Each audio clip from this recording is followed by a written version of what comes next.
go ahead. You're filming. All right, so right now I'm going to talk about these speakers, and then I'm going to lift this up and go, hey, let's peekaboo inside. And then we're going to slide tapes in and out and stick it all about. And then we're going to talk about tapes and more tapes. I might even come over here and talk about this bullshit here, or go back over here. All right, pause.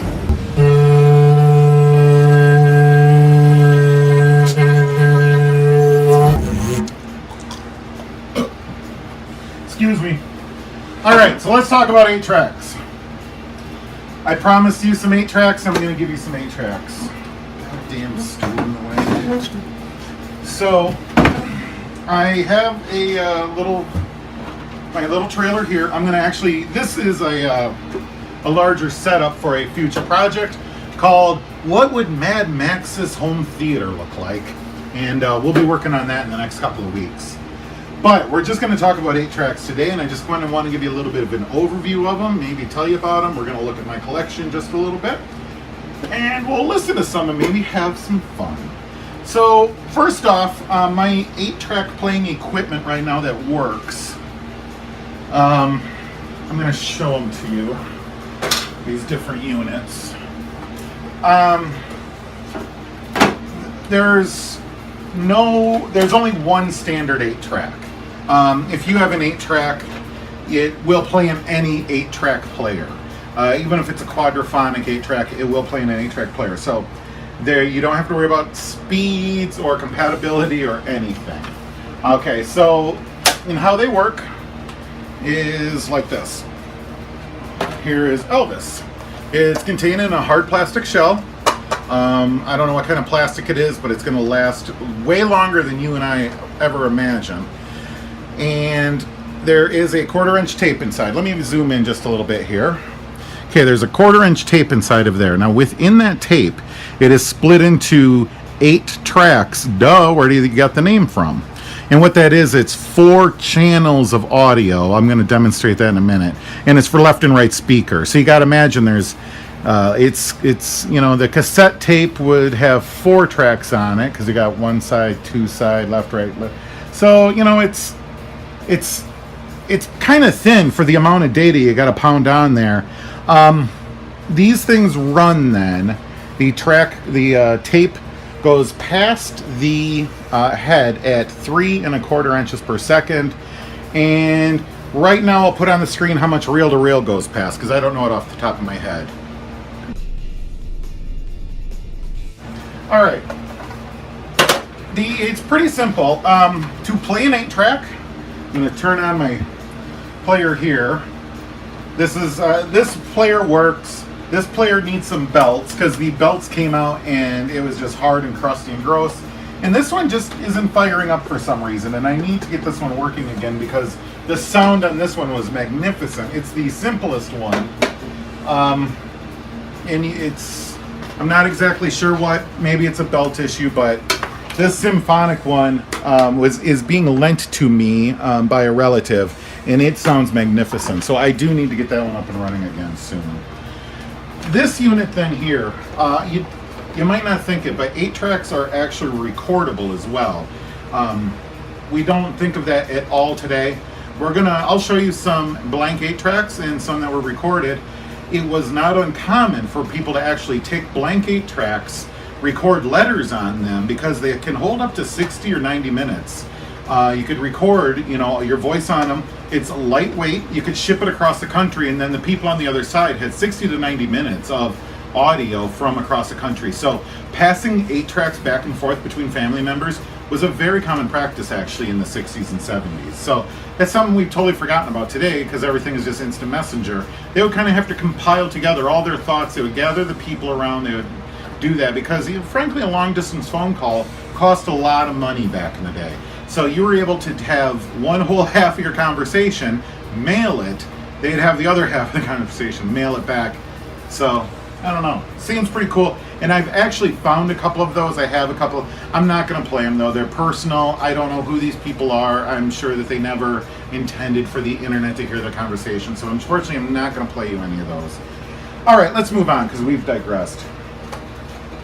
So to play an 8-track, you simply just turn your player on, turn the knobs accordingly. It's set to tape, and you put it in. There is no play button, there's no stop button, there is no other control other than what channels you're playing. So each tape is split into 4 channels. All you can do is skip to another channel that's going to be playing some more songs.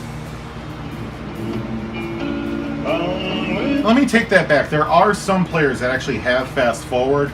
It's not very common though, and from what I understand, they kind of destroy tapes pretty easily. So, all right, so that's how you. And then to stop it, you just pull it out and you're done.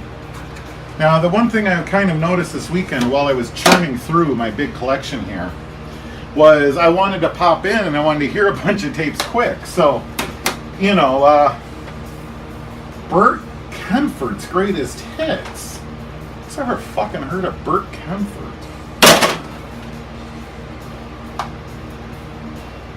Rags to Rufus. All right, let's listen to some Rags to Rufus.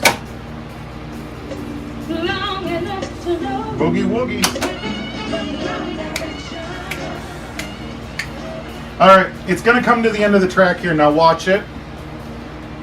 It's going to pop up now to track 4. That's the end of the tape. We're at the very end of the tape, and we're going to come around to the very beginning to Rags to Rufus here in a second. Either that or the tape's going to break.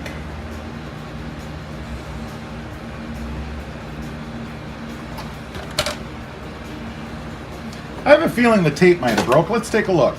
No, it's still going, but it's actually paused out. This is another problem with playing 8-tracks. The rollers in there are dirty. The stuff in here is dirty. And if you can zoom in there, you can see that now there's a tiny little wear, kind of a line that's a wear line there that's black, not brown. The roller was just sitting in there. It's got a snag in it someplace, so we just kind of move it forward with her finger. Try it some more. Got to kind of maybe sometimes push it roller to roller. You just really grind it in there. Push it, grind it. All right, there we go.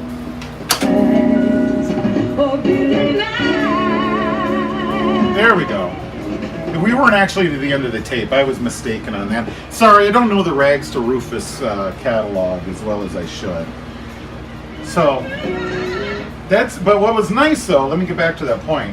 I was able to listen to that, then go, well, that was a, funky hit, and then we'll pop in, dance party time. Let's see what's happening. Nothing. All right, well, we found out why. Dance party time has done something classic. It's broke. The party died. The party died. I'm going to take apart a tape here in a minute and show you. The ends of the tape is one continuous loop. Let's do that now, actually. Let's do that now. No, actually, Dance Party Time had a bunch of cool stuff on it. I gotta save that. I really enjoyed that tape. Actually, I had a clear one. You got enough 8-tracks there?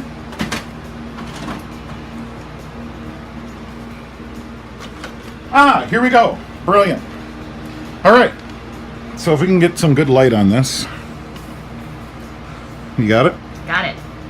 All right. Good. So I'm going to just wheel that forward really slow with my finger. Wow, look And at that. so what happens is the tape spins around the outside and then it goes into a spiral, just a death spiral till it hits the very middle hub. And then at that point, it pops out of the middle and then reloops around. So that is how that tape keeps going forever and ever and ever. Wow. Now, on that tape, to make it change tracks automatically, there's a piece of foil tape that was used to splice it together and then some glue on there. We're looking at like 40, 50 years after these tapes were made. That glue has gotten dry. And what has happened to that tape, I'm sure, is it gets to that spot where now that that foil is now popped loose into air and it's got tension on it, and it just simply pulled ahead, and then the tape spooled around and just got tucked right inside that tape by the roller. So I'm sure that's what happened with that tape, and we're going to repair that. I'm not going to repair it here because... Hang on, there's something I've always wanted to do on television. Okay, doctor. How's the surgery coming? It's pretty good. It's got a huge tapeworm.